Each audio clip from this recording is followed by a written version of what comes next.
Good morning, and I will call the LaPorte City Board of Public Works and Safety meeting for Wednesday, November 4th to order. We'll begin with the Pledge of Allegiance. Member Koshy. I pledge allegiance to the flag of the United States of America and to the republic for which it stands, one nation, under God, indivisible, with liberty and justice for all.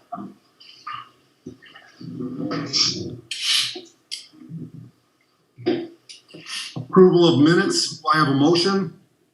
So moved. Second. I have a motion and a second. Discussion? Hearing none. All those in favor state by saying aye. Aye. Aye. Opposed? Motion passes 3-0.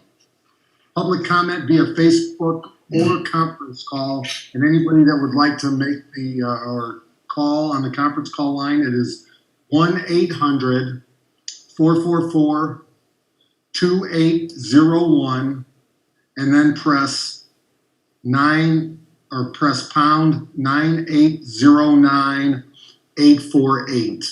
I apologize about having to work with technology and Zoom, but we have had some COVID issues. And our focus is not only to keep the residents safe and healthy, but also our employees and those members that are serving on commissions.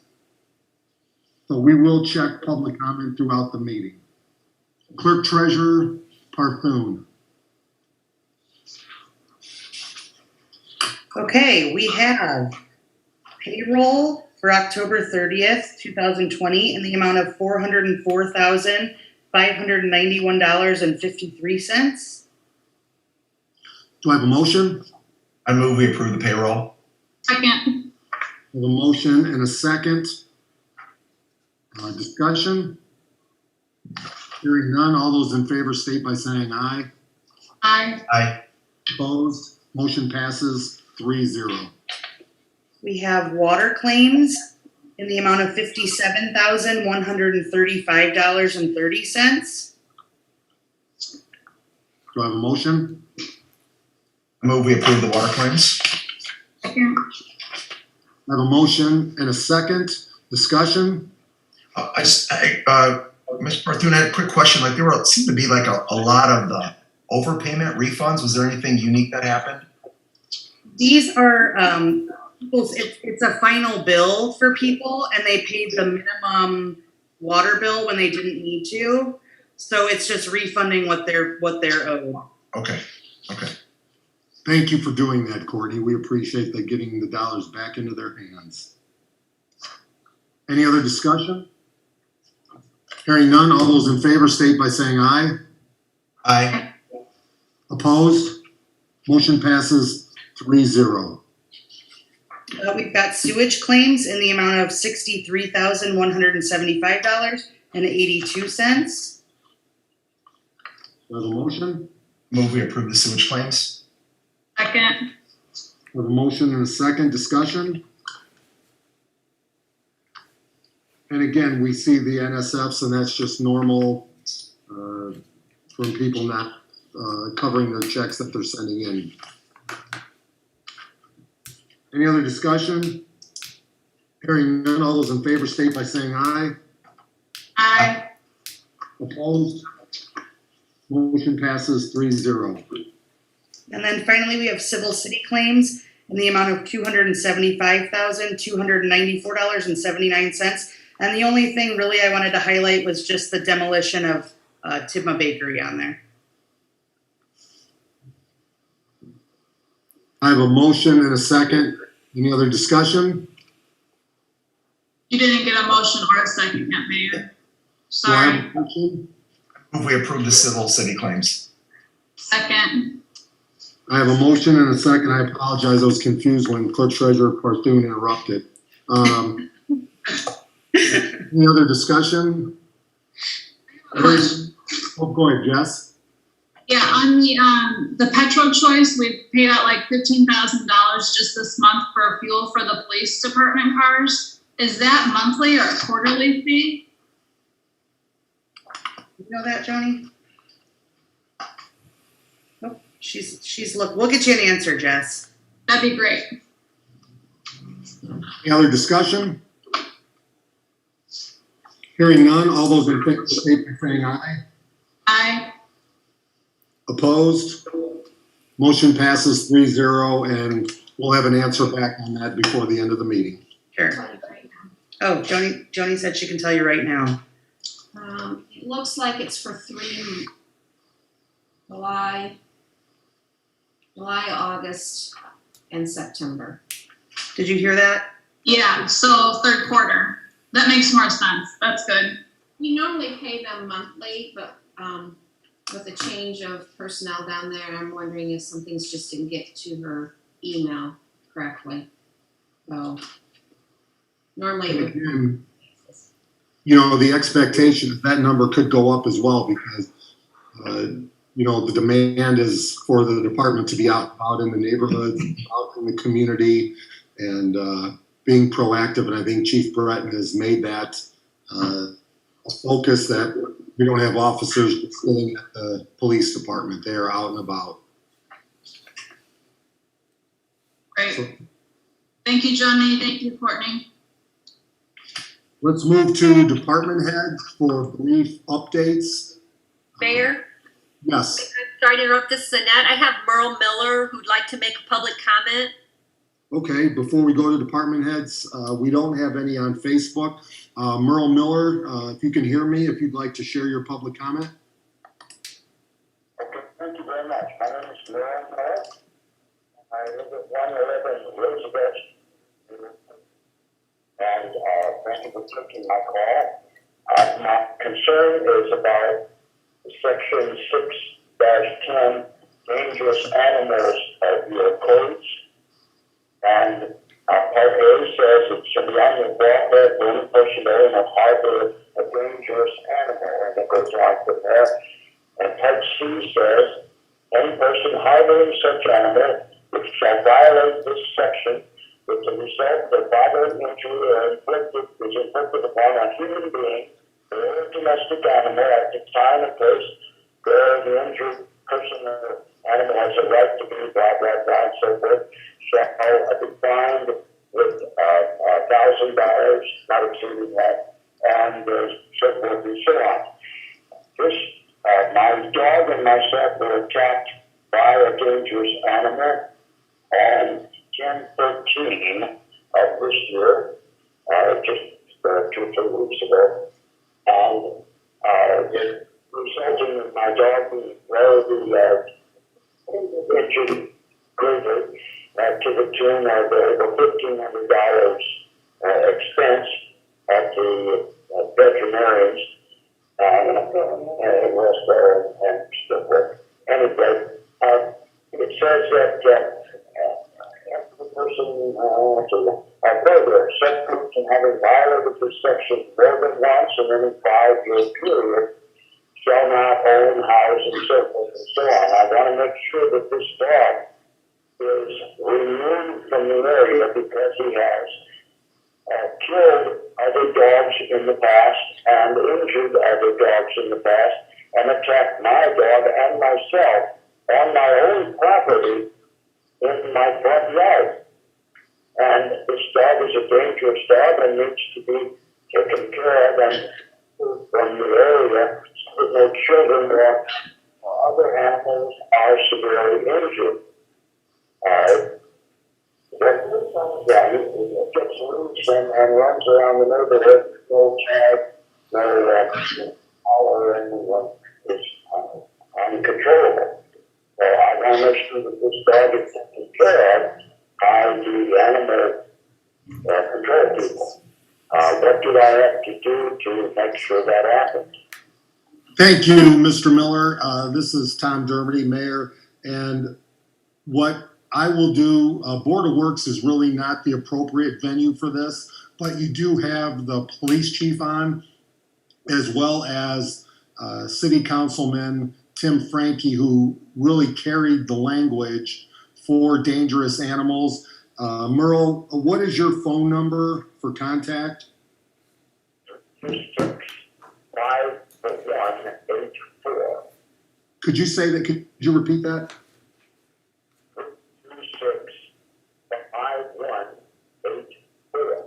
And we talked to the police, and they said that the Board of Works was the place that we should bring this to. I apologize if I'm in the wrong place, sir. No apology necessary. Chief Breton is on here, and that is good, as well as Tim Frankie and Jeff Batchelor, our code enforcement. We will all get together, and you will hear from us, Merle, this week. Thank you, Merle.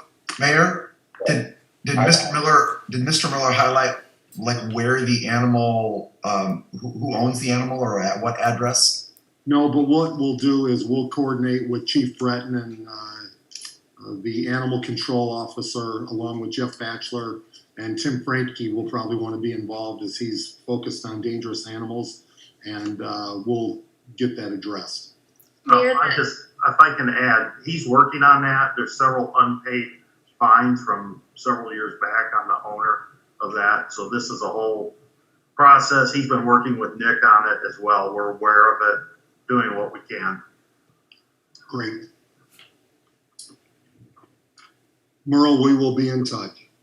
Any other discussion there? There is no further public comment on Facebook. Are there any other calls on the conference call number? Nobody else on the conference call. Great. Let's go ahead and move on to department heads. Bert Cook with LEAP for a brief update. Mayor, I don't have any update this morning. Thank you. Beth West, Transport. Good morning. Really the only update I have is we had our ADA audit on Monday, and it seems that everything went really well. They gave me some ideas on training for our drivers, which we're going to implement as soon as I can. And I've been talking with Jen Knoll, and she's going to help me with that. Thank you. Jeff Batchelor, Code Enforcement. I pulled all the dumpsters out for right now for this week because of city cleanup. They will go back next week once I get the location, because one's going to be at the water department. We're still trying. We're going to get with somebody about a second location. That's all I have to report. Jerry Jackson, Wastewater. The council passed our sewer and stormwater rates on Monday night. I thank them for that. So we're going to get cranking up on the Monroe Manor bidding process, because the engineering's done there. We need to get proposals and award engineering for the letter and numbers streets area and get that bid this winter. And also we need to get going on engineering for the treatment plant work. So lots going to happen this winter. It'll be an interesting winter. Jerry, would you see that the construction with Monroe Manor and the letter and number streets though will not take place till the spring? Yeah, we have to put the roads back, and there won't be asphalt available, till spring. So I could see Monroe Manor because the engineering's done, get started early in the spring. And potentially the letters and numbers too, because we got time now to get the engineering completed. But yeah, just because you got to put the road back, construction probably is not going to get going until the spring. Well, and I want to thank the public that was involved with the process. This has been talked about for 5 months. I noticed Tom Ace, he is on here. And you notice some of the comments of people that weren't involved in the process that are taking shots at the city. We certainly wouldn't want people in their homes to ignore water failure, sewer failure. And we want to make sure that we're addressing this. I can't help that this hasn't been addressed, and that we are an older community and have $100 million worth of infrastructure work, as well with the water and sewer problems that, as many outside firms have come in and said, we are a ticking time bomb. It's easy to take shots and say we're just trying to raise fees and make individuals look well and feel good about themselves in the community. But we're trying to protect the community, and we don't have a lot of options. This is the last thing I want to do. So we are asking in the first year for 17 cents a day increase to make sure we don't have boil orders. As you saw, the city of Goshen, the same evening we passed this, went to a boil order. So it's easy to make individuals look better to themselves, but please, we encourage and everybody to be involved in the process to help find solutions, not wait till after the fact to say, oh, I would have done this, that, or the other. So I appreciate all of your work and the public's work of those that want to see the world be a better place and help to be involved in the solution. So thank you for that. Mark Schreiber, Park Department. Thank you, Mayor. Did want to let everybody know at the park board meeting in October, they did vote to put out a request for proposal for a new concessionaire for the Stone Lake boat docks. Hermart, who has operated there since 1957, they are retiring, and we are now going to be in the process of finding a new concessionaire for the same location. So any input or any interest, please feel free to email me or call me here at the office. The Stone Lake shoreline is progressing well. We had some concrete poured out there yesterday as they're finishing things out. And they are pouring concrete today for the kayak launch on Stone Lake as well, as we'll see a substantial completion of that project here this fall. Thank you. Mark, those costs, are those related to the Healthcare Foundation as well? Yes, the Stone Lake shoreline improvements on the park side are 100% paid for by the Healthcare Foundation. The kayak launch is a majority of the costs are being paid for by the Healthcare Foundation. We have some other contributing in there, but the Healthcare Foundation is a big partner in both of those improvements. We certainly appreciate that effort by the Healthcare Foundation. Thank you to Maria Fruth and the Board of Directors. Tim Werner. Thank you, Mayor.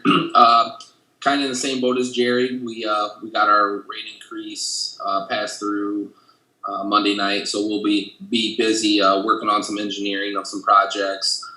First thing we're going to have to do is get that well field going. So I anticipate some test drilling to be done here in the near future, just to test the location that we have chosen. Other news, we have crews working on the 2 wells that we have out for cleaning. They started that process Monday. Hopefully with the extended contact time and everything, that work will be completed. I'm hoping sometime next week. That way we can start our end of testing and make sure that water's safe to start bringing back into the plant. Another note, we got 5 of our trucks decaled yesterday. They look really nice. I like the decal. The guys like it.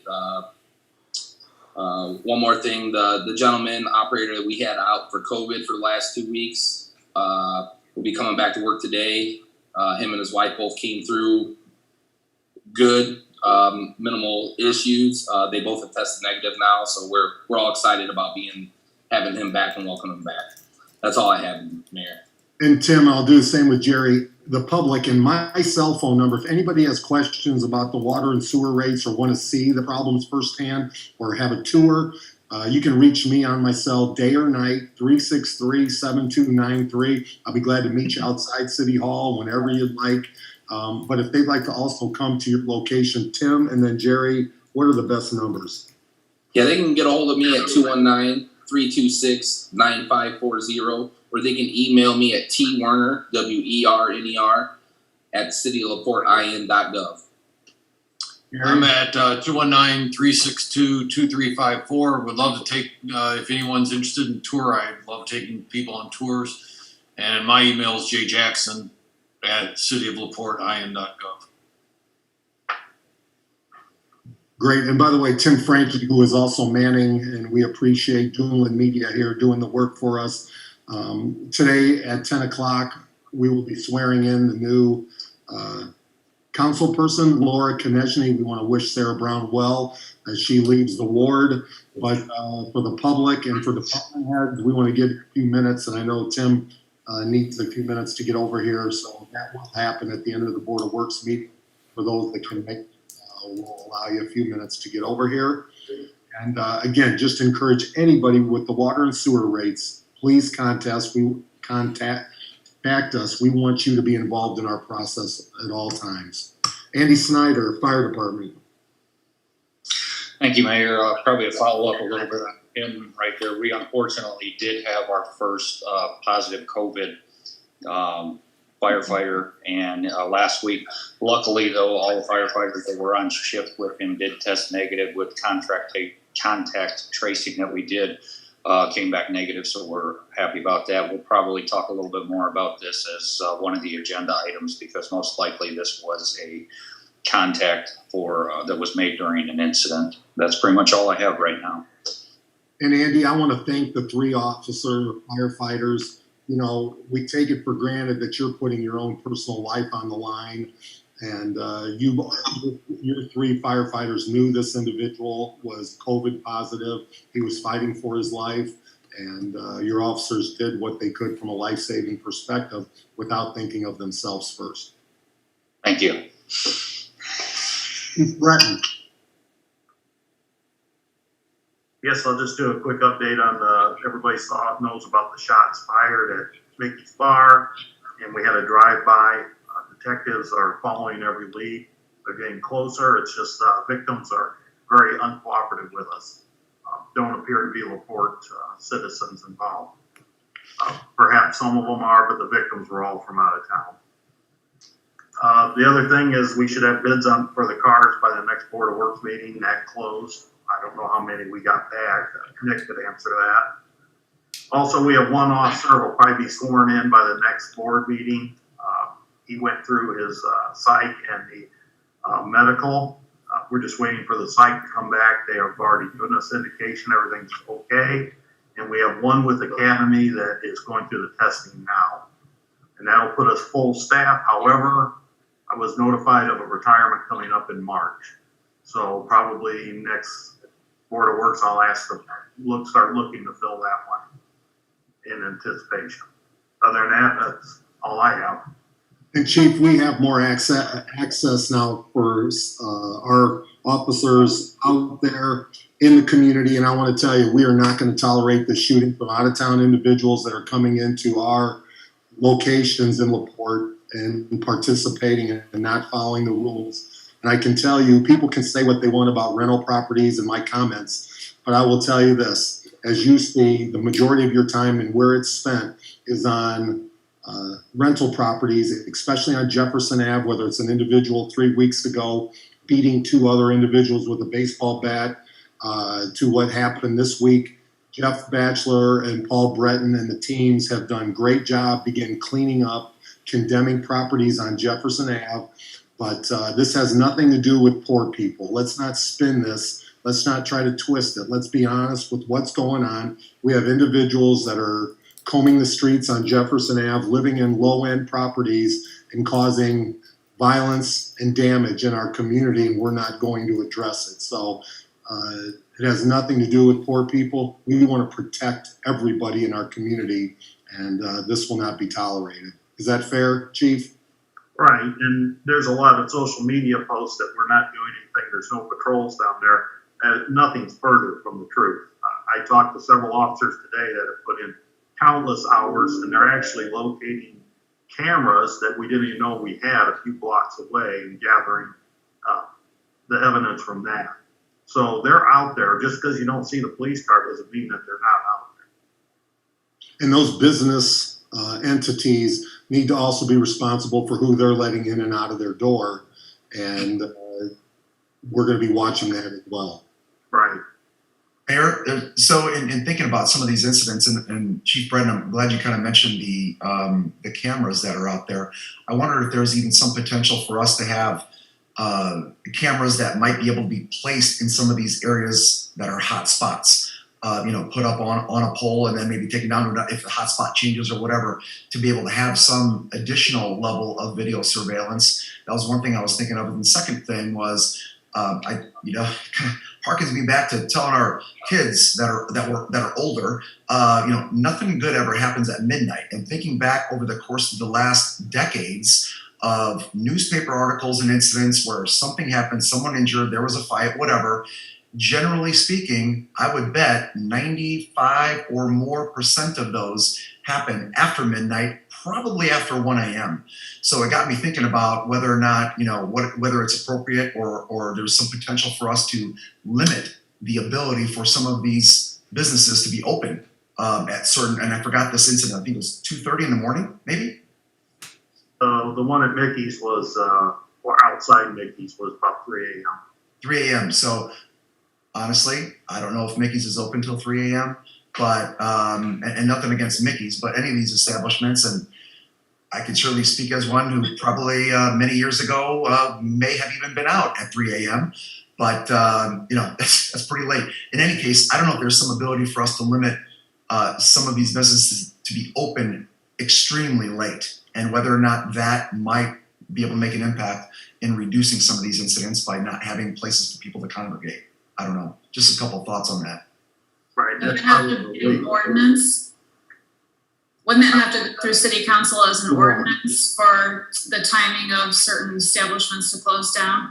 I wonder if more than that, though, it could be based on the locations and certain incidences. So just like we're trying to, we have the ordinance for landlords for residential properties, if something might be able to happen for repeat offenders or offenses at local commercial and business establishments. Well, excise from the state police also addresses that and can pull permits, correct, Chief? Right. We forwarded everything on the problem areas. We're going on all these calls. They get all that. And as also Jeff Batchelor, we passed an ordinance that allows him to condemn individual apartment complexes. And Jeff, I know you're on here.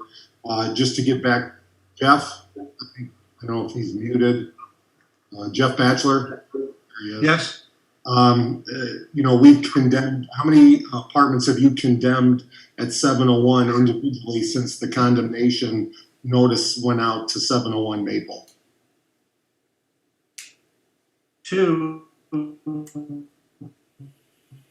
but the third one, they moved out before we could So because the public wanted us to give 6 months to allow people to move out, we've had over 100 calls for service from the police department just here at 701 Maple alone. And so Jeff has been condemning apartments individually that are continually creating violence and problems in that building, and we'll continue to do so. But that's the other half of the problem about getting 6 months before you officially condemn. And what I can tell you is December 24th, that building will be completely condemned, and we've been encouraging and notified people for 6 months that they need to move out. Is that the 6 month mark? That's December 24th is the 6 month mark? Correct. And I think some people believe we won't move on it, but we've been pretty clear that we will. Any other questions there? Again, this has been going on for too many years in the city of LaPorte, and we are putting an end to it and will not accept it. Chief Breton, I'm curious, you said that all of these reports were turned into excise and that they have the authority and power to revoke licenses for certain establishments. So how quickly do they move on those types of things? Like molasses in February. I mean, we continually send that. I used to have a contact that I went to the police academy with that used to control this area. He's no longer there.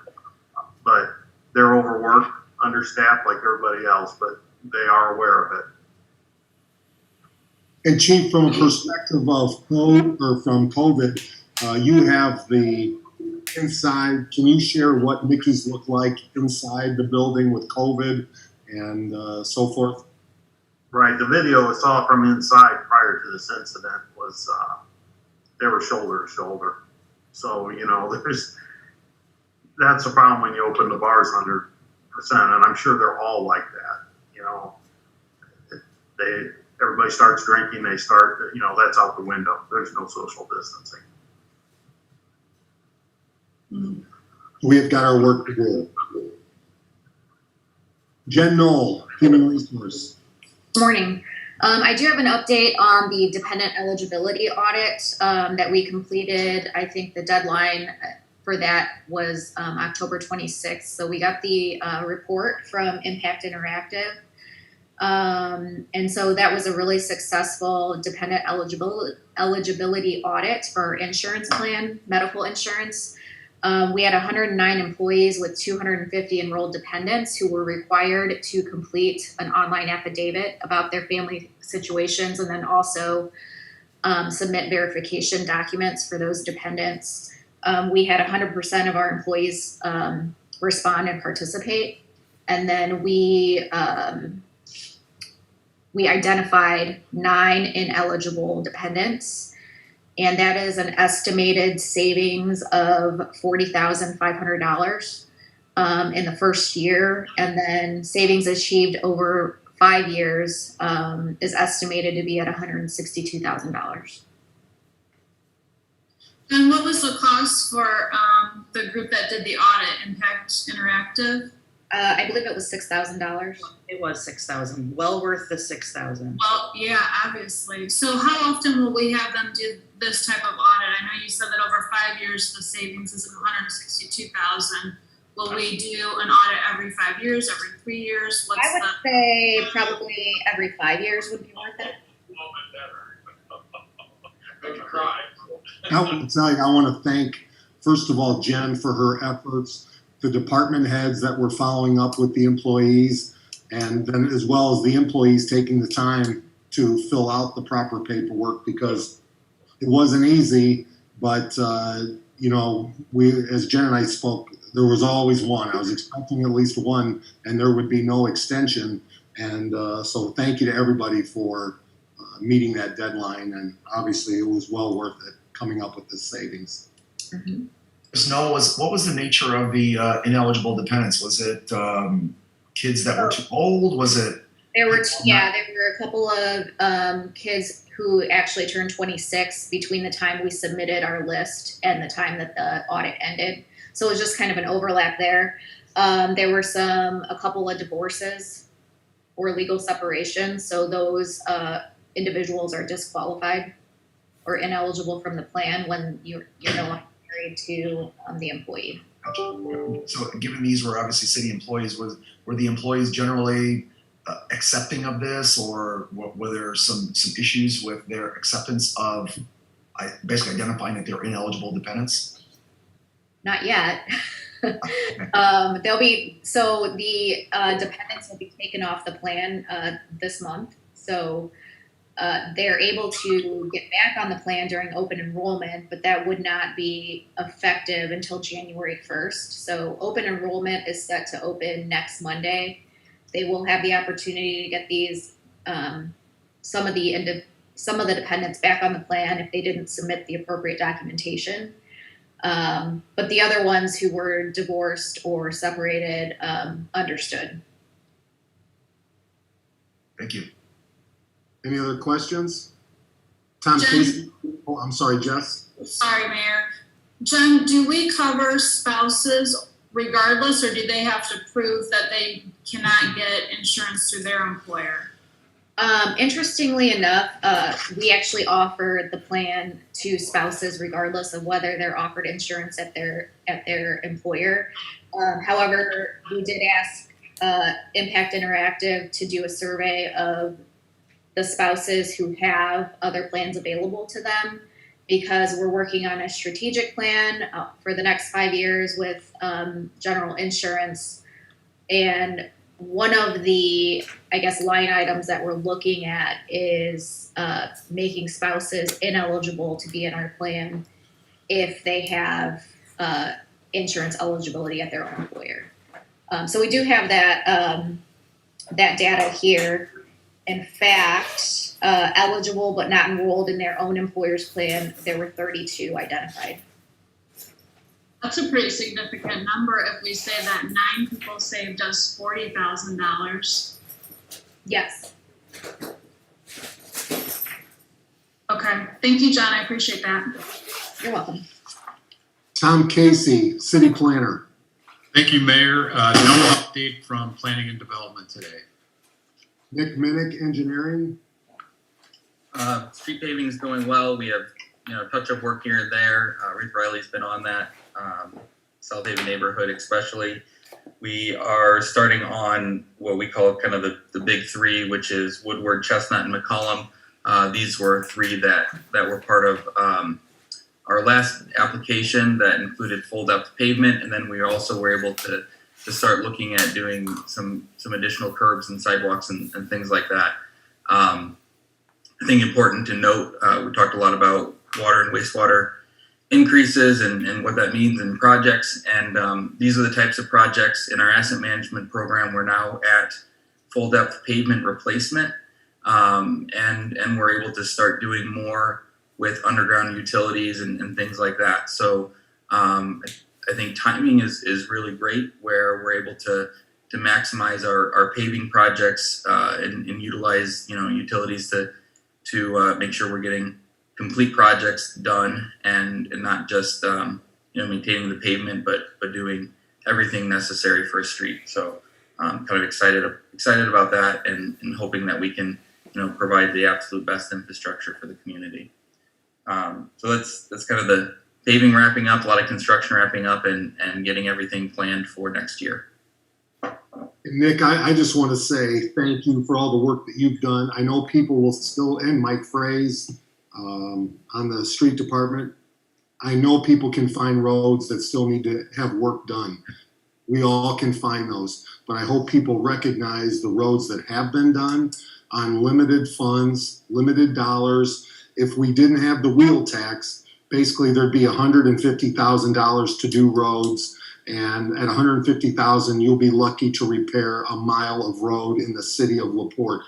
And these are for our residents. Somehow this is a belief for Chicago or Illinois people.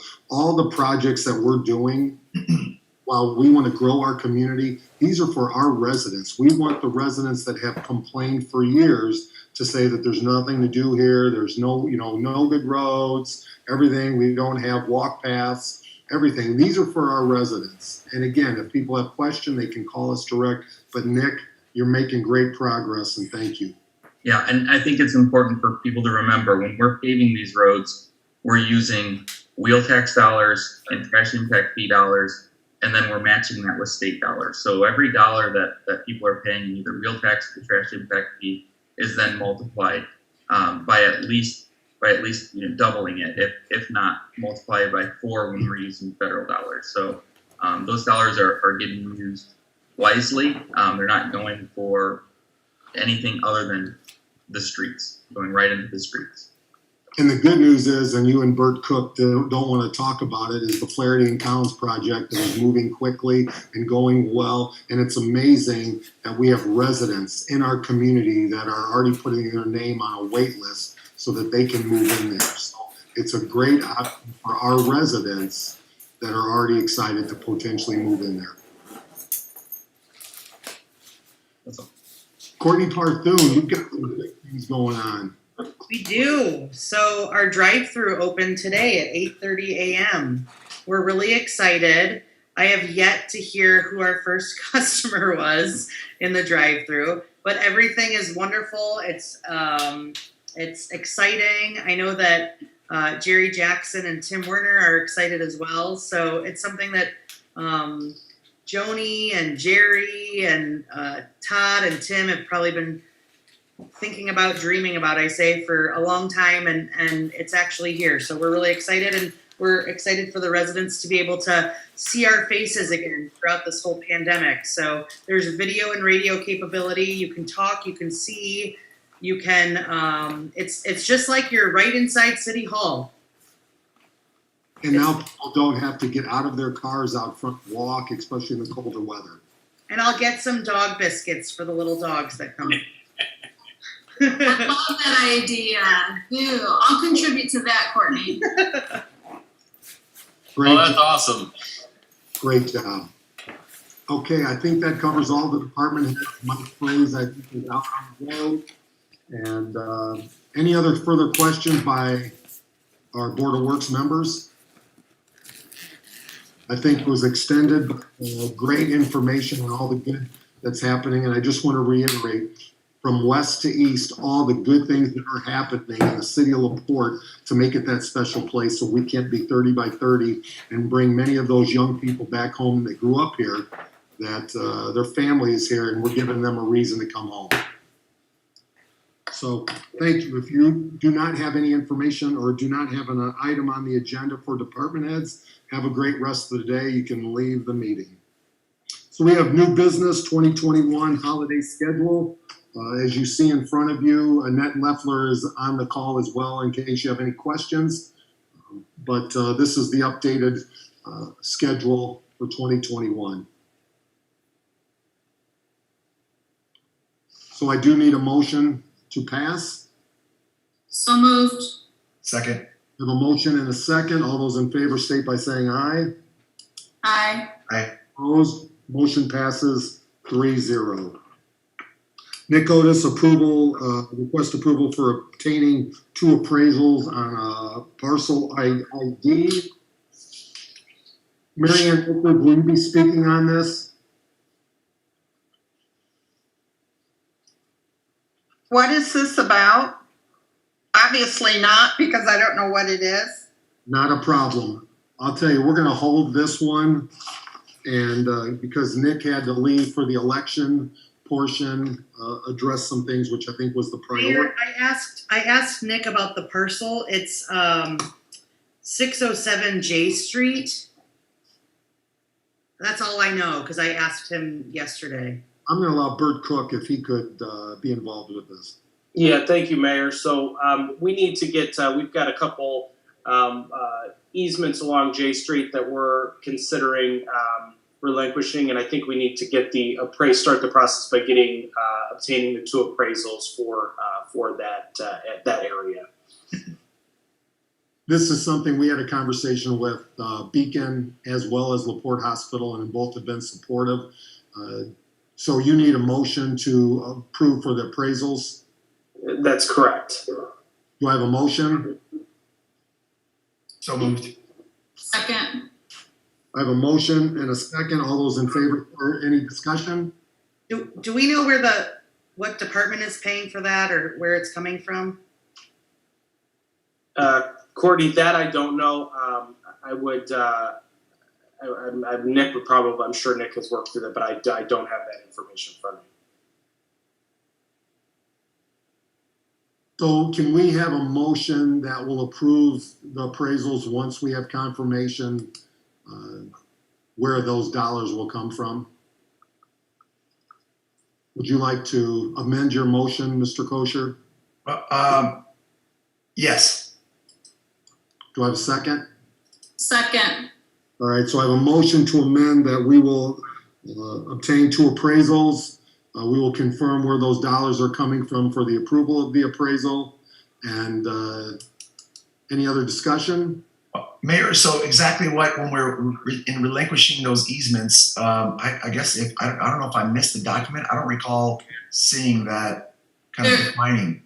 There isn't a document. I called and asked Nick about this yesterday, Mark, and what I was told is that I believe, correct me if I'm wrong, Bert or Mayor, but I believe both of the hospitals, Beacon and LaPorte, are interested in purchasing it. And so once we get two of the appraisals, we'll be able to have, it'll have to be the average of those 2, the bid or the offer by either hospital will have to be the average, at least the average of those 2 appraisals. That's correct. There's not a lot of information at this time because we have to get the appraisals to basically pull everything together. So this is the very first step in that process. There will be a great deal more information as we start to get clarity as far as the value of the property. And basically, these are on each side of Meridian Title's building, and it's an area on both sides that have not been taken care of for years by the city of LaPorte. So the city is anxious to move these along and not have to be responsible for them. Gotcha. Okay, so basically both adjacent property owners are interested in picking up the easement and thereby maintaining those easements. Okay. Correct. Thank you. So I do have a motion and a second. Any other discussion? Hearing none, all those in favor state by saying aye. Aye. Opposed? Motion passes 3-0. Let's now move to the work stabilization agreements. And Nick Otis and Bert Cook and myself have been working on this. Bert Cook, if you'd like to address what this is regarding. Yeah, thank you, Mayor. So I know the board has seen the agreement.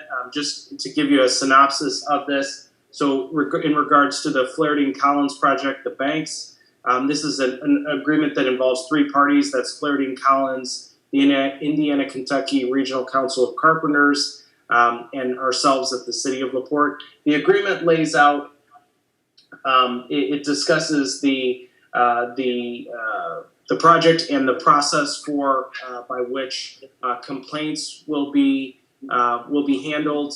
And so if you had, let's say someone that suggested that there was tax fraud going on this project, this document identifies how we would determine if that's the case or not, and the process that we would follow, and then a lot of other just general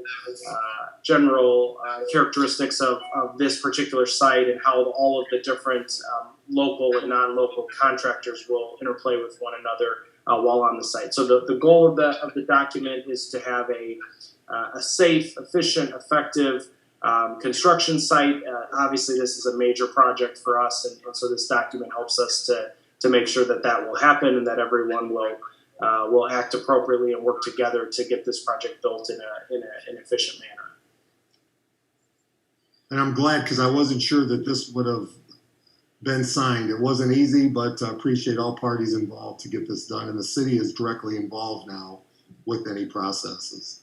Yeah, and I'll just highlight, a lot of credit to Mayor Dermody. His work on making sure that we got local contractors on this job it created a great deal more impact in our community. I personally know that he worked extremely hard to make sure that happened, and we got a ton of local people on the job. I think on the carpenter side alone, I remember the number being like 26,000 man hours. So between the work of Mayor Dermody and John Carr, we're very pleased that we got a lot of local people that will ultimately be building this building. That'll be a great thing for our community. Any other questions? Well, I'll make a motion that we approve it, and then I have some questions. Do I have a motion? Do I have a second? Second. I have a motion and a second, and I just want to say, Bert Cook, thank you, because you've led the charge on this through multiple administrations, and glad to see this being done. So, Bert or Mayor, we talked about the 3 different parties that are involved, but there's a 4th signature that's listed under specialty for Jason Picula. Mm-hmm. What party is that, or who is that associated with? Yeah, Specialty Construction is the actual private firm that is doing the carpentry work. So they're using the members of the Indiana-Kentucky Regional Council of Carpenters, but they're a local company that's actually doing the framing. Okay. This seems to be a kind of a rather unique type of agreement. Is this something that's how common is it to have this kind of an agreement, to get these all parties to agree? Yeah, that's a great question. So I would say it's not necessarily common, mostly because, to be frank, we haven't done too many projects of this size and scope here. So this is a really, really large deal.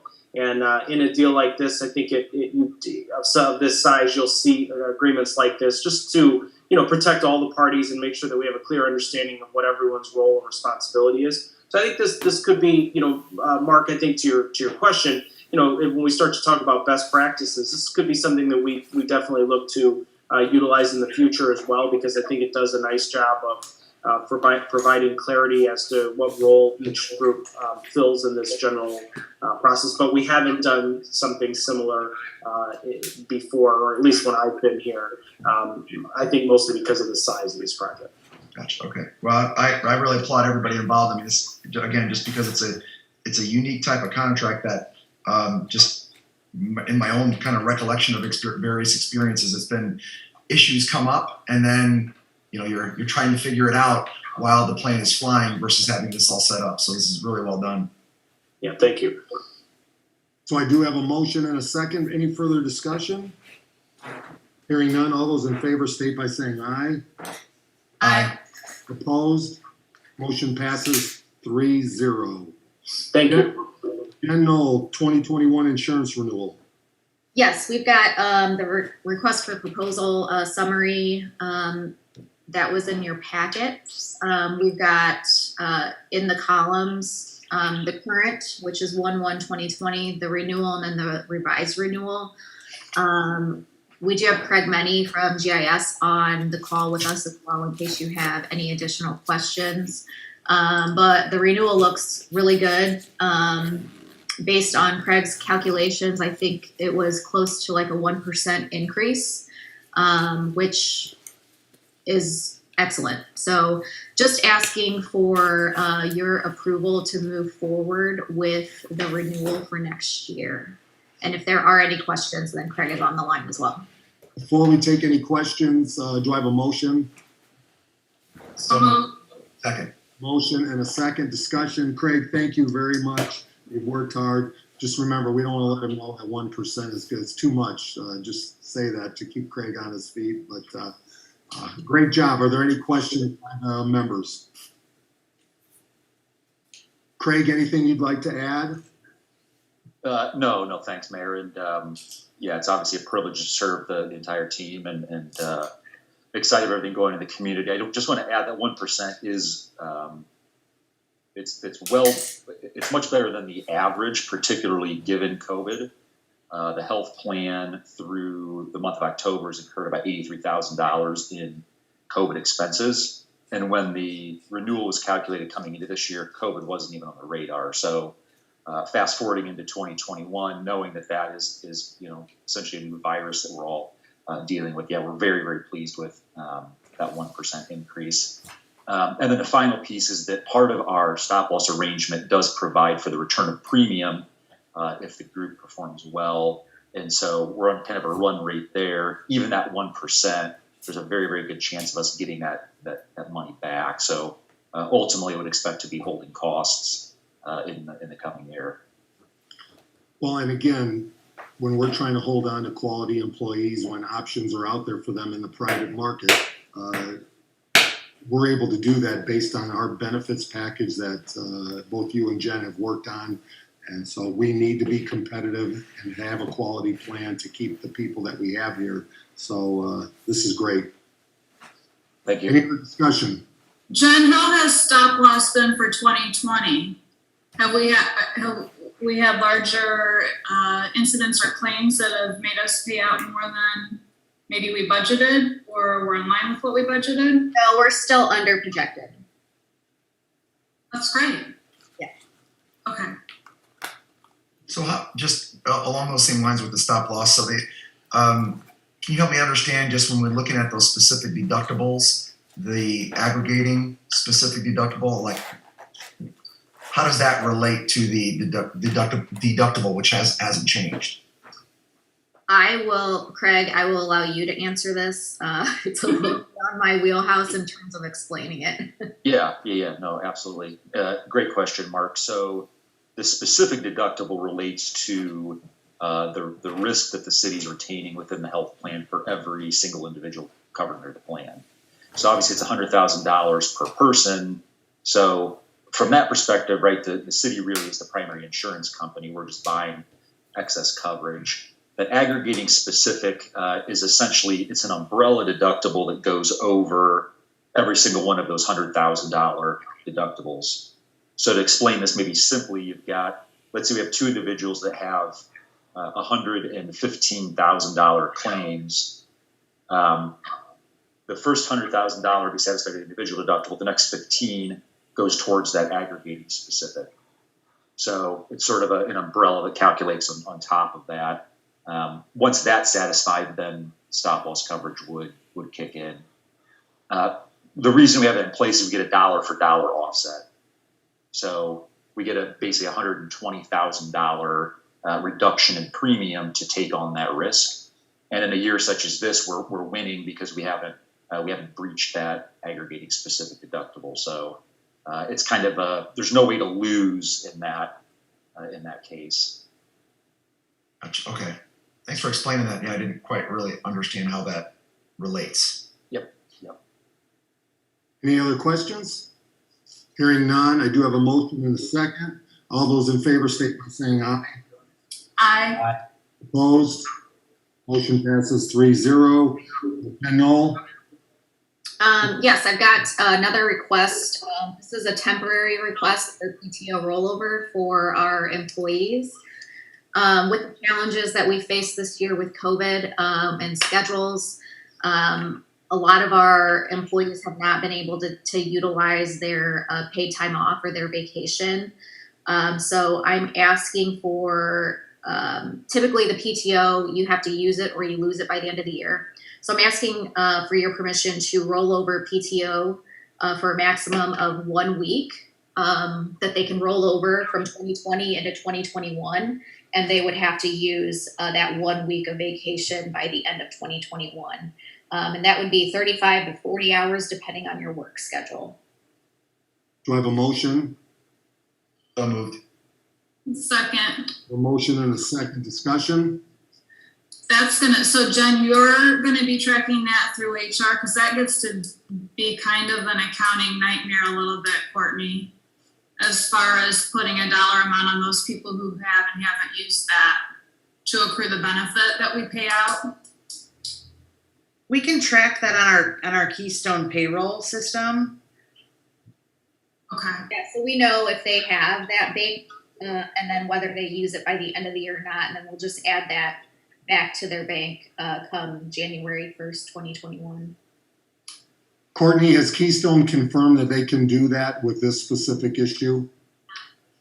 We can do that. Our system has that capability. Any other discussion? How much could that change our budget? It really wouldn't. I mean, because it's paid time off that they already have. So they wouldn't be making more or taking more out of the budget than. Except that it could lead to overtime for other employees who are making up for the time off in 2021, correct? Potentially, but the vacation time that's taken off still has to be approved by a supervisor. So hopefully the department head would be looking at what overtime would be incurred if and when they're approving that vacation. Any other discussion? Hearing none, all those in favor state by saying aye. Aye. Aye. Opposed? Motion passes 3-0. 2021 insurance renewal. Oh, we're back to the communicable disease policy, I think. Oh, I'm sorry. Yes, I apologize. No problem. So back to COVID, this is an updated communicable disease policy. So the main things that I've updated in this policy are the form that employees have to fill out when they return from vacation if they travel outside of the state. And so we identify high-risk travel based on whether they've traveled to a high-risk country or a different state, depending on what the CDC guidelines are. Also, the CDC has updated their definition of close contact, so that language is also in there. The likelihood of this policy changing again is high based off of CDC guidelines changing all the time. But we've updated it to what the most current guidelines are. So just asking for your permission or just asking for your approval to pass this policy and then share it with departments. Do I have a motion? So moved. I have a second. I have a motion and a second. Discussion? What would be the, I don't think I caught in here, if an employee did not follow the guidelines or the suggestions, like for example, maybe traveled somewhere, high risk area, did not report that, or potentially had fever or exposure, whatever the case might be, kind of violated the terms of this, like what are the teeth in this policy? So it'd be subject to disciplinary action based on your corrective action plan, which is a separate policy, but it would be a case by case basis depending on whether they intentionally hid information from us and potentially infected multiple other employees or how big that circumstance became, I guess. So okay. Yeah, really, so just not part of this policy, but just it kicks in. Right. Okay. Yeah. But remind me, Jen, if an employee, if I'm an employee and I travel outside of the U.S. and I come back and say I've been exposed, I'm still being paid for my time off for COVID-related possibilities. Is that true? So you get the amount of time based on the FFCRA, Families First Coronavirus Act. So You get up to 70 or 80 hours, depending on your work schedule, of COVID sick time. Once that runs out, you have to use your own bank, or it's unpaid time. Okay, so really there's no incentive, I don't think, for people to lie about this. No, there's just They let it appropriately. right. Okay, thank you. Other questions? Hearing none, all those in favor, signify by saying aye. Aye. Aye. Opposed? Motion passes 3-0. Mary Jackson, primary digester. This is the project to replace the part of our digester cleaning and repair project. This piece of the job repairs the pumps, replaces the pumps that operate the mixing system. There's some piping within the digester and installation of 2 new pumps. This is installation only. The pumps are sitting here on site. We purchased those prior to starting on the project. So I requested bids from or quotes from local contractors from Pavey, H&G, D.A. Dodd, E.J. White, and Woodruff. And we got 2 quotes, I believe. Do I have a motion? Well, the clerk's got those quotes. Oh, she has those. Okay, great. So then, Clerk Treasurer Parthun, would you like to open those? Sure. The first quote is from Edward J. White Incorporated. Let me open that real quick.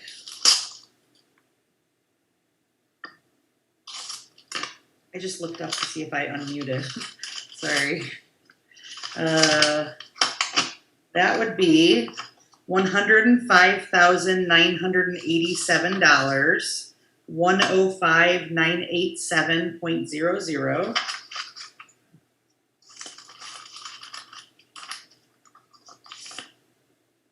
The second quote is from D.A. Dodd in the amount of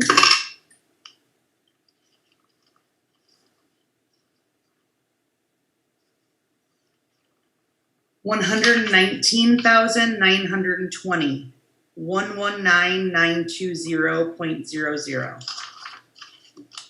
Those are good numbers. The our last we did the same project I don't know 6 years ago for our other digester, and the bids came in at 99,000 is the number, I believe. So that's pretty good numbers, pretty good bidding.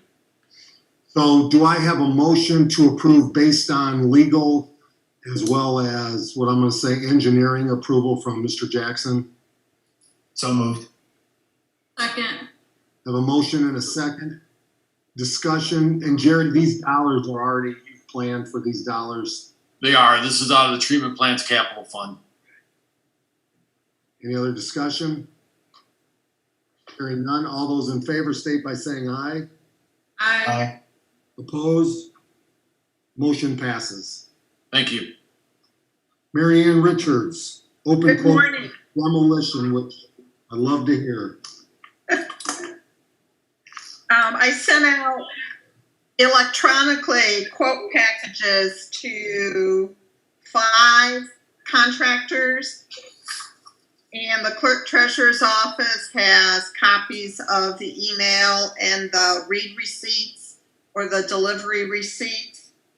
And I don't know how many quotes were turned in, but I guess we're ready to open. The clerk treasurer's office should have that. Clerk Treasurer Parthun. We have for 104 Grove Street, it looks like one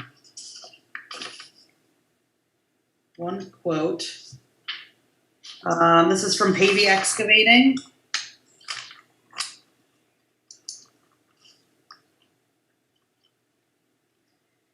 In the amount of, let me see.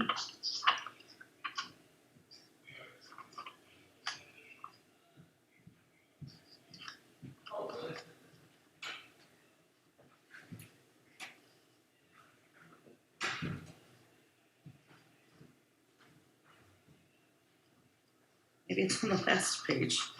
Hang on.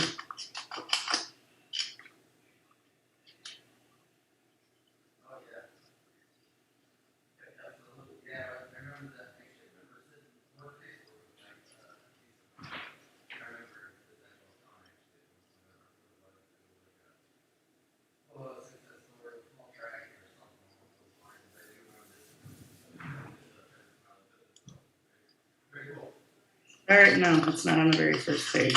No. Could be towards the back. Okay. Oh, here we are. It's right in the middle, right smack dab in the middle. $16,780 is the quote. 16780.00. Do I have a motion to approve based on approval of Mary Ann Richards? I'm just going to say Tom Casey, Nick Minnick, and legal. So moved. Second. I have a motion and a second. We certainly appreciate paving. That's going to be local. We need to make sure we're continuing to get competitive quotes. And I'm not sure why other firms are not looking to bid, but I think we just need to keep an eye to continue to encourage other firms to bid on the demolition because we have more coming.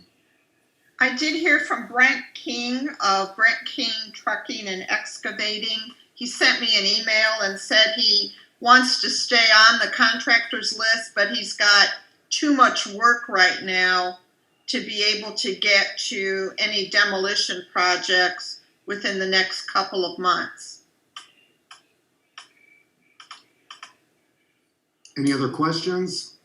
Do you think that, I know timing is important for these demos, but do you think that prohibits us from getting better bids?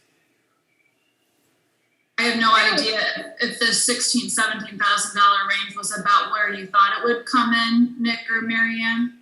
Actually, it's a little below what I thought it was. So that's good. Based on the size of the structure. This is a 4-unit apartment building, and it's probably about 2,500 square feet. So I think it's competitive. In the past, I have not seen Pavey inflating his costs. There's always a chance that somebody else is going to bid, and his numbers are traditionally in line or below where we estimate. So we need to keep our eye on it and make sure that we're getting other bidders in and we're soliciting other bids, and we do. But you know, it is timing and a lot of things going into it.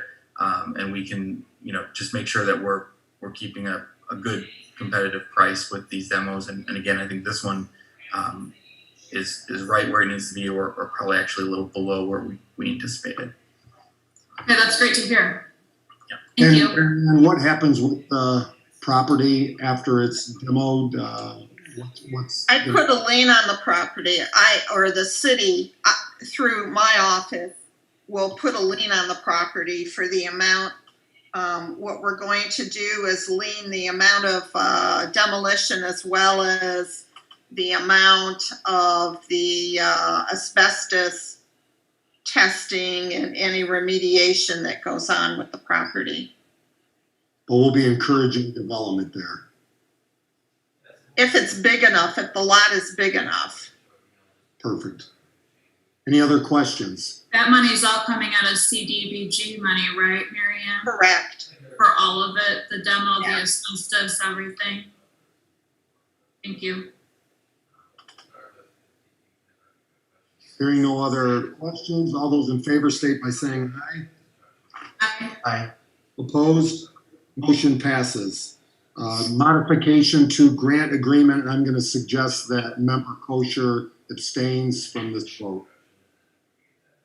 We originally gave a CDBG COVID grant to the LaPorte Community School Corporation in the amount of $19,895.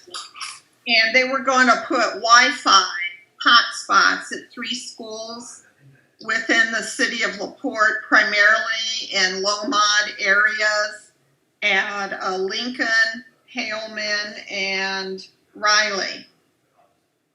Their pricing came in better than they expected, so they're proposing to change the grant agreement and expand the location of hotspots to the balance of the schools. let's see, Hanley, Kessling Intermediate, LaPorte High School, and then Boston, that would serve the virtual academy and Unity Learning site. And they feel they could use the balance of the funding with just $921 of the excess, the overage, coming from the LaPorte Community Schools operations budget. So we're not changing the dollar amount, we're just changing the scope. Expanding the scope. Yes. Great. Do I have a motion? So moved. And I will second that. Discussion. No, I think it's awesome for them to be able to essentially double. Yes. More than double. That's awesome. Great use of money and good for them. And Mayor, I certainly will be abstaining as you suggested, but I just wanted to add that is great. I believe that'll put community hotspots at each of the schools then within the city limits. Correct. Yeah. Mark, it says on here that it's LaPorte Kessling Middle School. Is it just the middle school or the entire school, intermediate and middle? Do you happen to know? You mean as far as where the hotspot's going to be? I think probably, I So believe probably school. it would probably provide access for because my understanding is these hotspots are placed so you can be outside the building. And correct. Access. So it'll be probably put in a spot where it doesn't matter, right? I mean, it's just one campus. So the hotspot would be available to conceivably like parking for either building. Okay. And there are 2 bids there for the campus, so I assume it is both. Well, one is labor and one is materials, I think. I'm sorry, you're right. And then some are licensing expenses. Yeah. And again, this will not be available to the general public, only for enrolled students, because they need a password in order to access the internet service. And then the interesting thing is that the school system, for the kids that live out in the rural areas that do not have a reliable access point, they have what's called MiFi. They purchase like 385 or 345 MiFi kits, and the kids have signed those out. And that way the kids out in the rural area who don't have access to reliable internet are able to use the MiFi kits. Great. That's great. When is this project going to be completed? Do you know, Mary Ann or Mark? A lot of it depends on availability of equipment. And right now there's a lag time because the demand is so great. Right. So I'm hoping by the end of the year. So I do have a motion and second. Any further questions? Hearing none, all those in favor state by saying aye. Aye. Opposed?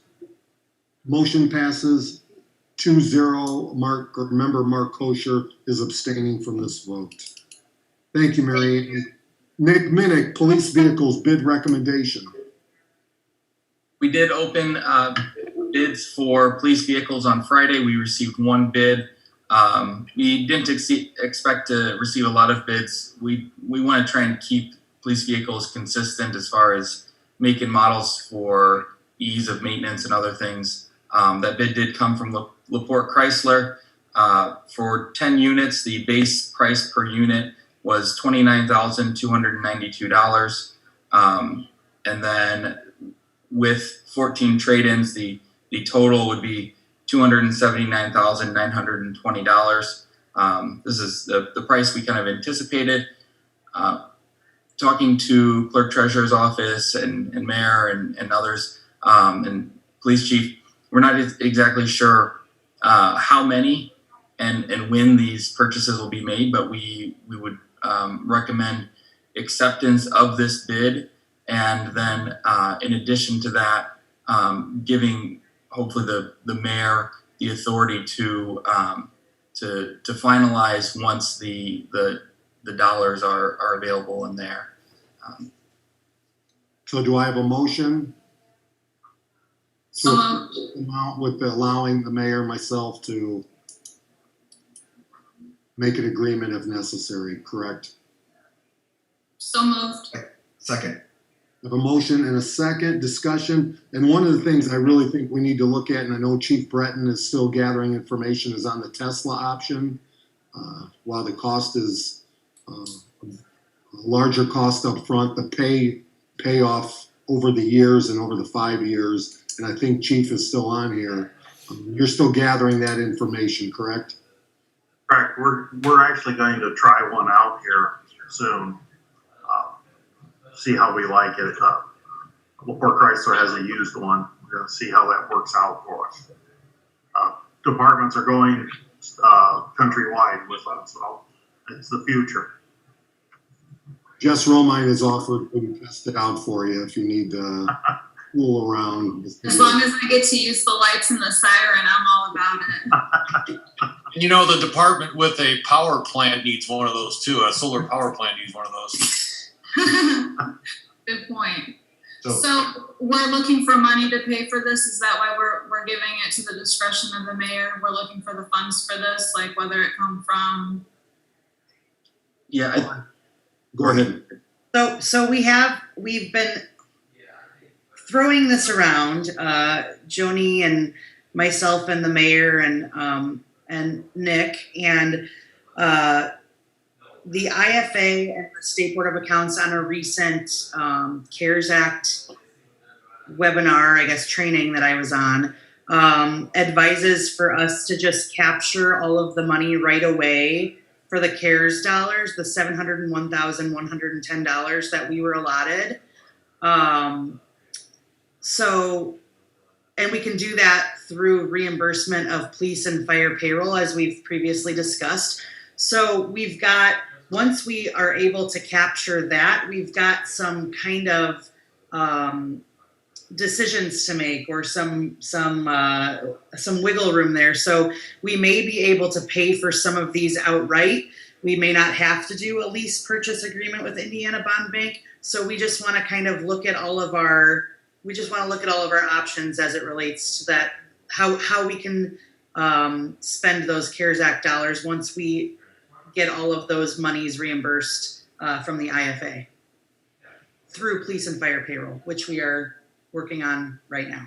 But there's a lot of need with automobiles, with cars for the department, and this has to happen.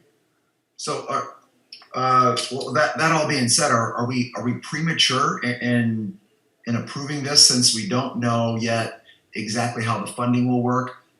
Also, whether or not it will be these vehicles or whether it will be potentially, the Tesla models. Right, and will it for sure be 10 vehicles or up to 10 vehicles? So go ahead. No, go ahead, Courtney.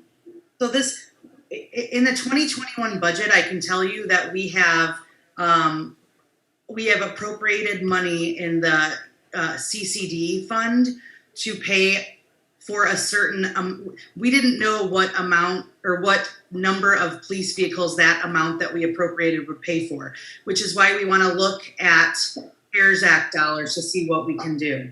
So this would pay up to, this would cap us at 10 police vehicles. And then we just have to work our way back and see, yes, we're able to pay for some out of CARES Act dollars. We have money appropriated for, I think it was 7 or 8 vehicles through the CCD fund. But we want to obviously maximize what we can do. So. And the maximum will be 10, and that's the goal, but it just might be split. It might be less through this year going into next. Wouldn't that change the bid from Chrysler if we're not getting as many so it'll be, I think you said $279 for all 10 with a trade-in of 14 vehicles, so it'll just be $27.9-ish for each vehicle regardless of how many there are that we purchase? We itemized a base price per unit, and then we also itemized each individual trade-in. So we have a trade-in value for each of the 14 trade-in vehicles, and then we have a base price for each of the 10 other vehicles. We write in our specs that, we have the right to award based on our financial availability, and that means either increasing or decreasing scope accordingly. So in our specs, that it's kind of locked in at a price, and if we get 2, it's at that price. If we get 20, it's at that price. Okay, thank you. Any other questions?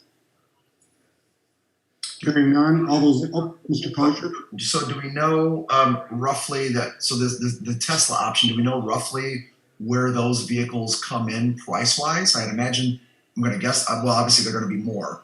So is this a matter of, should the department see that option is a better option, then we would just, so we're going up to 10 and up to the 279. So then Chief Braden would kind of make that call on, well, if we'd like to go with the Tesla, maybe we can only get 6. Is that what we're doing? I just want to make sure I understand that we're. Well, I don't want to speak for Chief Breton, but I don't think Tesla is an immediate option for these 10 here. But moving forward in the futures, we're looking at options because we have okay. But we think we need, while we have a couple of them used locally here, we want to take the opportunity to test them out. Chief, is that fair?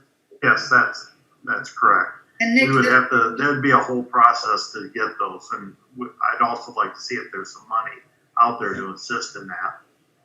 In the past, the city's been very successful at obtaining E85 vehicles, and then for other departments, propane retrofits and propane fuel, so actually getting the propane fuel paid for. There are federal grants and other grants out there for alternative fuel vehicles and reducing emissions within your fleet. So I think the Tesla option is something that we will start looking into, but at the same time, down the same path, making sure that we're looking into all the grant opportunities.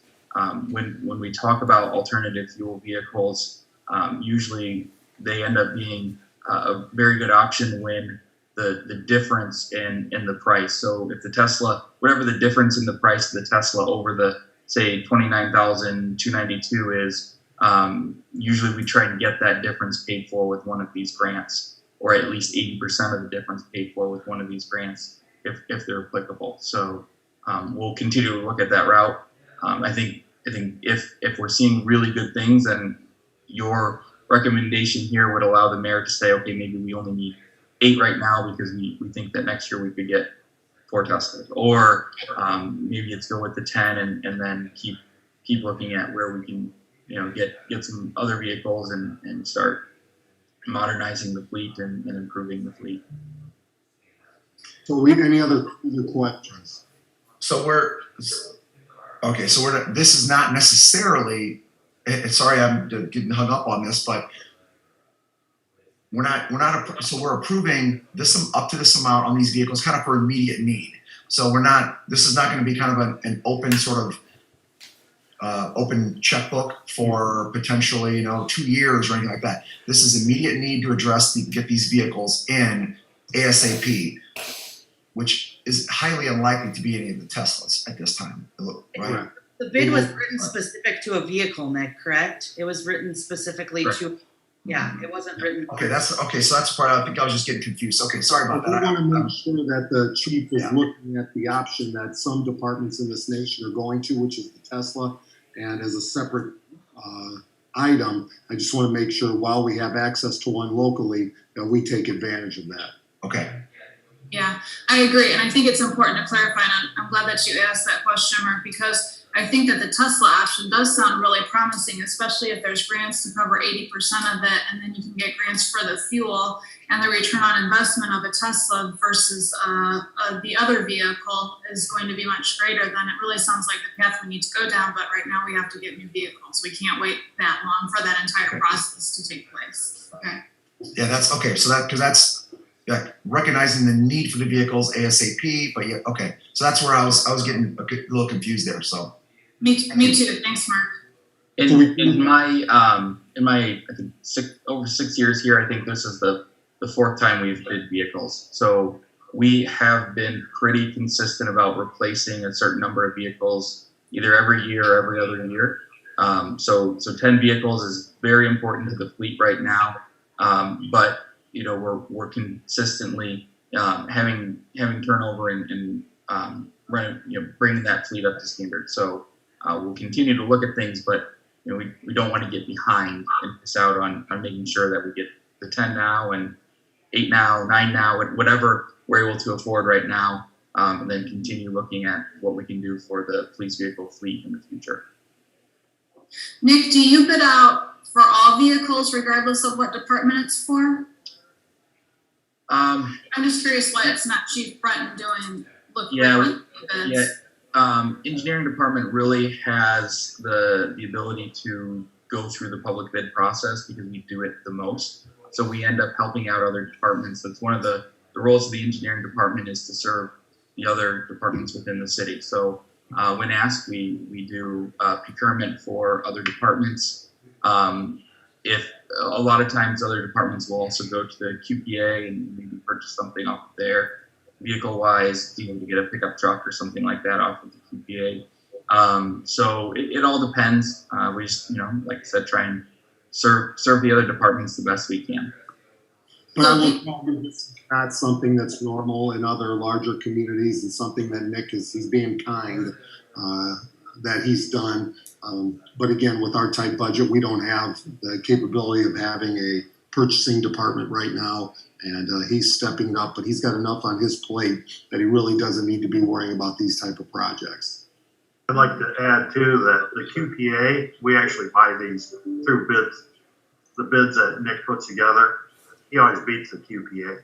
Mm-hmm. I mean, it's, and then we'd have to go to Bloomington or wherever that's at to even get those vehicles. Great, I'm glad to hear that we're looking at all the avenues. Yeah, and I don't believe the QPA has the chargers, which is what the rest of the department has. And again, the ability for their department to maintain a fleet of similar vehicles, I think, is just an efficiency that's kind of important. So the QPA wouldn't even be an option to have this vehicle, if I remember right. What does QPA stand for? Qualified Purchasing Authority? Yeah, I'm not sure, but it's essentially the state goes through the process of soliciting bids and quotes in a way that meets all state bid law, and then offers to municipalities and other government entities the opportunity to purchase items from there without going through the bidding process. Thanks, guys. Thank you. I do have a motion and a second. Any further discussion? Hearing none, all in favor state by saying aye. Aye. Opposed? Motion passes 3-0. 50/50 sidewalk recommendation. At the last meeting, we opened quotes for the 50/50 sidewalk project. This is kind of finishing up the program that started last year and closing out all the applications we had from that. KB Excavating was the low bid. They did not provide a price for some of the items that we had as 0 units. We had that because if we were able to do a change order or anything like that and add additional locations, those were the items we would need.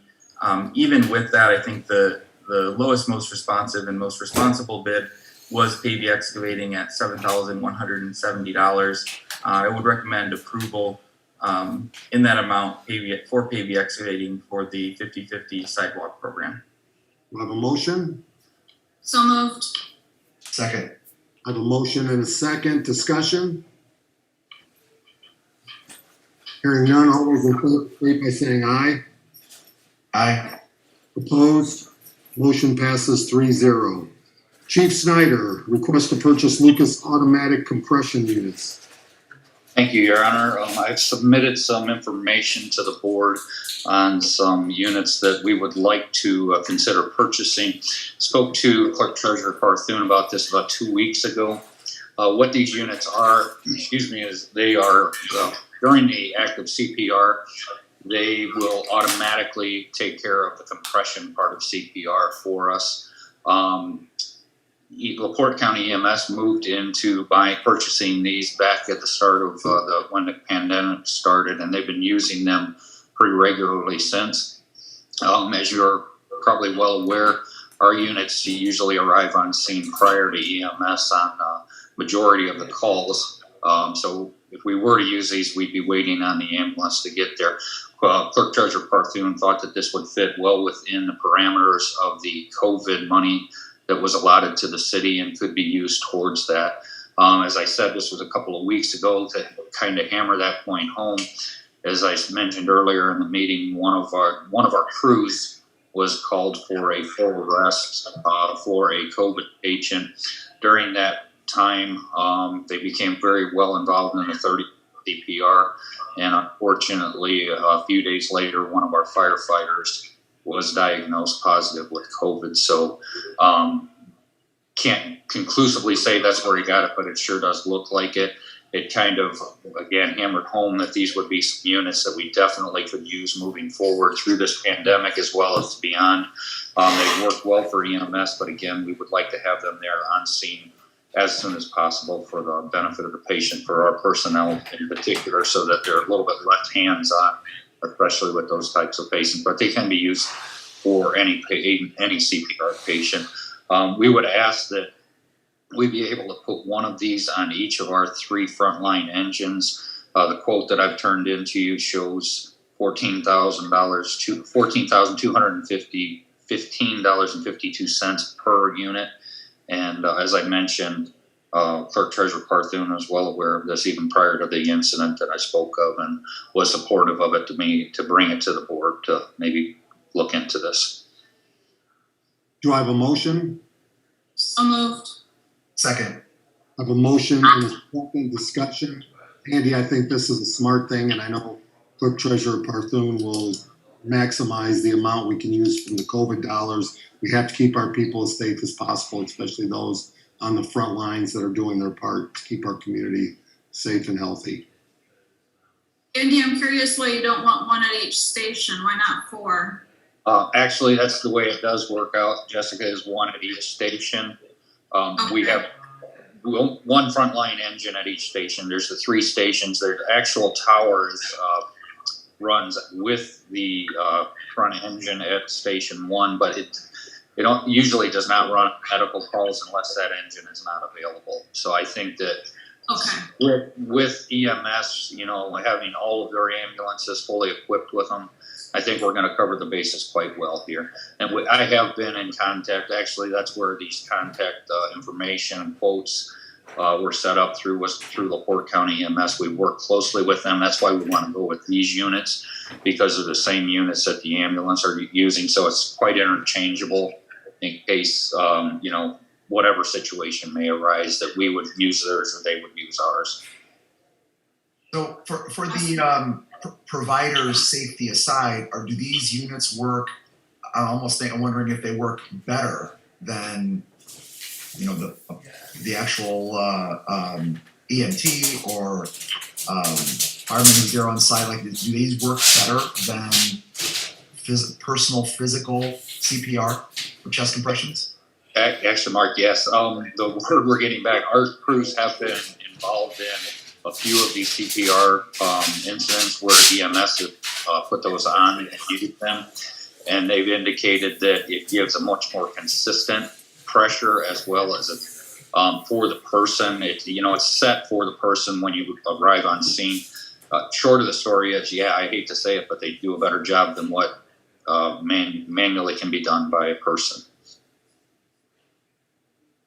You said it's set based on who, like the age, the size. Mainly the size, yeah. Because when you're doing CPR, you want to have a certain compression depth for the person. Everybody's different size. So that is set when you apply the unit. Again, with a person doing the CPR, most of the time you hit that optimum compression, but a lot of times you get tired, and that's another thing right there. It is a lot of hard work to do CPR on a patient, and in this case, the machine's doing the hardest part of the work for you. Fantastic. Any other discussion? Hearing none, all those in favor state by saying aye. Aye. Opposed? Motion passes 3-0. Thank you. Thank you. And so we will move on, unfinished or other business. First of all, obviously, we had an election yesterday. Congratulations to the winners whenever those are officially announced. And thank you to everybody that was willing to put their names on a ballot from all parties. We need new people. We need young people. And we need people to be involved. And it's great to see so many people getting out there to vote. As well, Chief Breton, if you want to mention passing of Gene Pavey, he was very instrumental in donating one of the canine dogs, correct, Dallas? Right, we're, the department's gonna do something special for the family. We're either gonna do visitation, definitely doing the procession with Dallas, the canine officer. Probably be doing both of those. But I've been in contact with the family and they're very appreciative of that as well. Bert Cook, anything you would like to add? I think there's a job fair coming up. Yeah, thank you, Mayor. Just for anyone that might be interested, we're the LaPorte Economic Advancement Partnership in partnership with the Center for Workforce Innovations are holding a job fair November 12th from 3 to 6 p.m. The event will be at the Civic Auditorium. We have special social distancing protocols in place, and obviously masks will be required. If you're interested in attending the event, please send your resume to events@gotowork1nw.com, and they can visit our website, which is laportepartnership.com, for all of this information. But you do need to get your resume in ahead of time. We are pre-screening. There'll be 5 companies there that are going to be looking to interview and hire right on the spot.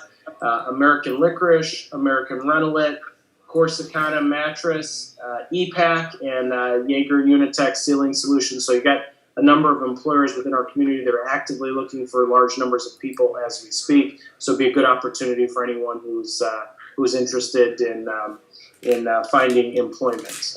And again, November 12th, 3 to 6 p.m. Jobs are available in the city of LaPorte, and that's great news, and in our county. So that's correct. Bert, have you been receiving a lot of resumes? I actually don't know, Jessica. I could check into it. I believe, just rhetorically, I saw an email that they were getting quite a few people in, but I don't have any specific numbers at this time.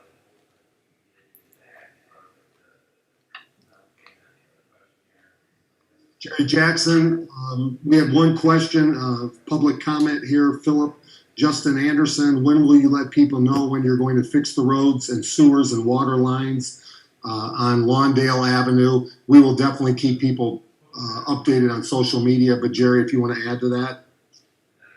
Yeah, the engineering for that entire subdivision was done, Monroe Manor was done with the first phase that happened in 2015. So the engineering is done, the steps, it's been some years, so we'll just review the design versus the current situation. Go out for bids, award bids, construction in the spring. So current plan is when weather is reasonable in the spring, March, April, construction will start. So there you go, Philip. In the spring, Monroe Manor, the 60% of that work will be completed, and Monroe Manor will be good. Other than that, we want to wish Sarah Brown, our councilwoman, well as she moves on, and we are now swearing in Laura Konechny, who will be a fantastic councilwoman here. Courtney Parthun will be swearing her in on the front steps. Jessica Romine will be walking over. Department heads, you're very welcome. And Mayor, may I introduce someone to everyone? Well, I was going to first see, hey, Mark, are you coming over, or we shouldn't wait on you? Oh, you know what? I think probably given the timing, and I imagine she's been waiting quite a while, just probably proceed without me at this point. Courtney Parthun. I'm going to turn my camera here. I want to introduce everyone to, this is Ashley Knoll. Ashley is new in the clerk treasurer's department and will be the deputy clerk treasurer upon Joni Lehman's retirement when that when that happens. So I just wanted to welcome Ashley Knoll. I wanted you all to meet her. Welcome, Ashley, and you'll do great things in that office. And once again, thanks to Joni Lehman for all her work over the years. Do I have a motion to adjourn? So moved. Second? We are adjourned. Thank you very much. We'll see you.